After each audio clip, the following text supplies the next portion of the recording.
Delivery boy সেজে মাদক পাচার। এডিনগর থানার পুলিশের হাতে আটক দুই যুবক। আগরতলার কবিরাজ টিলা এলাকায় রুটিন যানবাহন তল্লাশির সময় এডিনগর থানার পুলিশের হাতে ধরা পড়ল দুই যুবক।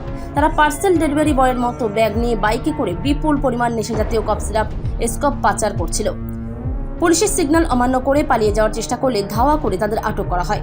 এডিনগর থানার ওসি অভিজিৎ মণ্ডল জানান, প্রতিদিনের মতো রুটিন চেকআপ চলাকালীন সন্দেহভাজনভাবে বাইক চালিয়ে যাচ্ছিল দুই যুবক।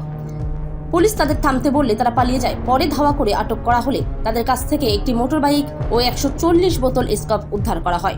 তারা সম্পূর্ণ ডেলিভারি বয়ের মতো ব্যাগ ব্যবহার করে এই মাদকদ্রব্য পাচারের চেষ্টা করছিল। আটককৃতদের মধ্যে একজন নাবালক হওয়ায় তার নাম ও পরিচয় প্রকাশ করা হয়নি।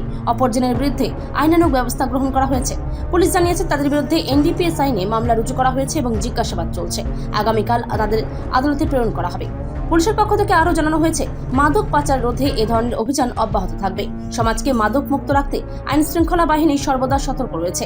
এই ঘটনায় আবারও প্রমাণিত হলো যে মাদক পাচারকারীরা নানা কৌশল অবলম্বন করলেও পুলিশের নজরদারি এড়াতে পারছে না।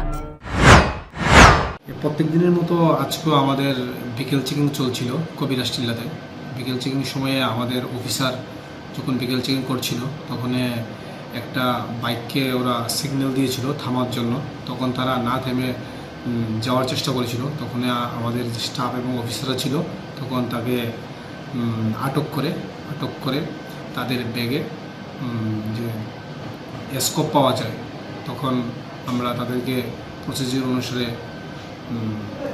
অ্যারেস্ট করি এবং এনডিপিএস আইন মোতাবেক তাদের এগেইনস্টে আমরা একটা এফআইআর নিয়েছি। তাদের কাছে যে ডেলিভারি বয়রা যেভাবে পার্সেল ডেলিভারি করে সেরকম ব্যাগ তাদের কাছে ছিল, দুটো ব্যাগ ছিল। এই দুটো ব্যাগের মধ্যে এই স্কোপগুলি ছিল 140 বোতল। এটা আমরা তাদের এগেইনস্টে এনডিপিএস অ্যাক্টে আমরা তাদের এগেইনস্টে এফআইআর নিয়েছি। তো যে তদন্তে জানা যাবে কোথা থেকে নিয়ে এসেছে বা কোথায় নিয়ে যাওয়ার কথা ছিল। আনুমানিক মূল্য 3 লক্ষ টাকা। রিপোর্ট সংবাদ প্রতীক্ষা।